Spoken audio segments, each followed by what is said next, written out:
गीतांजलि भी हमारे साथ बनी हुई है। गीतांजलि, अब आपको ये जो पूरा मामला है, ये आपको किस तरह से आपको दिख रहा है? क्योंकि सीधे तौर पर इस मामले से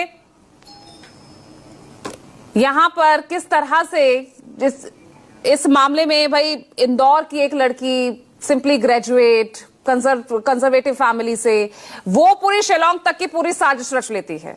पति की हत्या, कम ही दिन शादी को हुए हैं, मतलब हत्या से पहले किस तरह से मंगलसूत्र वहां छोड़ना, फिर उसके बाद जाकर जो हत्यारे जो उसके साथ और दूसरे लोग शामिल हैं उनसे पूरा कोऑर्डिनेट करना।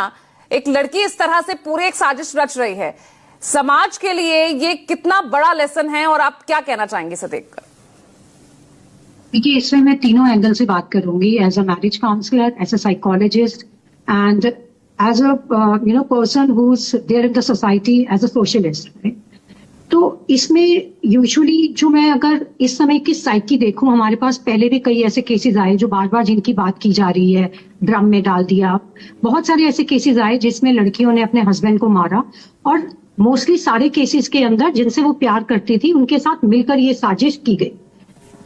तो ये समाज में हम बात करते हैं कि ये कहाँ जा रही है, तो मैं ये भी याद दिलाना चाहूंगी कि कुछ चीजें नई नहीं है। आज से 50-60 साल पुराने फूलन देवी भी इसी समाज में हुई हैं, और उनके साथ भी क्या हुआ था कि उनकी शादी हुई थी, वो एब्यूजिव मैरिज थी, और उसके बाद वो जब इस तरीके से अबक्ट की गई और जो उनके ऑपरेशन से जो एक बाहर निकला एग्रेशन, वो हम सब ने देखा है। ऐसे ही अगर हम आजकल के टाइम की बात करें तो लड़कियों को हमने जब एक एजुकेशन दे दी, उन्हें एक जॉब करने की आजादी दे दी, एक बिजनेस करने की आजादी दे दी, तो हम माँ बाप ने, पेरेंट्स ने, समाज ने उनको विंग्स तो दे दिए, बट उनको फ्रीडम ऑफ चॉइस नहीं दी। स्पेशली ऐसे केसेस में जहां उसने अपना पार्टनर चुनना है, वहां पे जैसे मैंने पहले भी बात करी, इमोशनल ब्लैकमेल भी होता है, डायरेक्टली इनडायरेक्टली प्रेशर क्रिएट किया जाता है। तो आपने एक बच्ची को विंग्स दे दिए, बट फिर उसके जो उड़ान है वो सीमित कर दी, उसको आपने काट दी। उसके कारण जो ये ऑपरेशन और सप्रेशन हो जाता है, उससे एक क्रिमिनल माइंड का जन्म होता है। कई बार जेनेटिक भी होता है, अपब्रिंगिंग में जो चीजें देखी गई, आसपास घटनाएं हुई, जैसे लड़कियां मेरे पास आती हैं, यहाँ बात करती हैं कि हमने अपने आसपास देखा है दहेज में लड़कियों को जलते हुए, हमने एक टाइम में, पुराने टाइम में सती प्रथा भी देखी है। तो लड़कियां ये सब चीजों से सामने आ रही हैं, रेप के केसेस भी देखे हैं, तो उनके अंदर एक पहले से एग्रेशन है, एक वायलेंस है कि हमने अपने साथ कुछ गलत नहीं होने देना।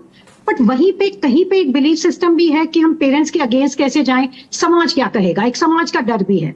ऐसे में लड़कियां कई बार पेरेंट्स के दबाव में ऐसी चीज कर लेती हैं, और उसके बाद उनको एक एंटाइटलमेंटशिप होती है कि उनको लगता है कि ये तो हमारा हक है, हम अपने हिसाब से जीना चाहेंगे, तो अगर हमारे साथ गलत हुआ है हमें रिवोल्ट करना है। तब थर्ड स्टेज लेकिन यहाँ परिवार का भी डर है, समाज का भी डर है, लेकिन अंजाम की कोई फिक्र नहीं है।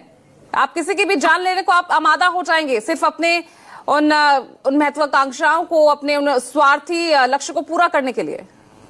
बिल्कुल, यहाँ पे मैं कहूंगी वो प्यार नहीं था, वो ऑब्सेशन था। आप चाहते हैं अपनी जिंदगी को एक तरीके से देखते हैं, उसको जीना चाहते हैं। यहाँ पे ऐसे क्रिमिनल माइंडसेट में ग्रैंडियोसिटी की भावना होती है। उसमें ये होता है, उन्हें लगता है कि वो सबसे स्मार्ट हैं, स्पेशल हैं, उनके पास एक एक्स्ट्रा पावर है, वो किसी चीज को भी अंजाम दे सकते हैं, लेकिन गेट अवे विद दैट, वो पकड़े नहीं जाएंगे। वो कॉन्सिक्वेंसेस से डरते भी नहीं है, और उन्हें लगता है कॉन्सिक्वेंसेस उनके कंट्रोल में है। कॉन्सिक्वेंसेस ऐसा कुछ नहीं कर पाएंगे कि वो पकड़े जाएंगे। और जब एक ऑब्सेशन होता है, जहां प्यार नहीं है, आप एक चीज पाना चाहते हैं, तो वो जुनून, वो पैशन उस पे चला जाता है कि जो अनकंट्रोलेबल हो जाता है, जिसमें आप सोसाइटी के नॉर्म्स, रूल्स, रेगुलेशंस सब पीछे छोड़ के सिर्फ एक जुनून जो है उसकी तरफ आप पूरा करने में आप लग जाते हैं। ठीक है मैम।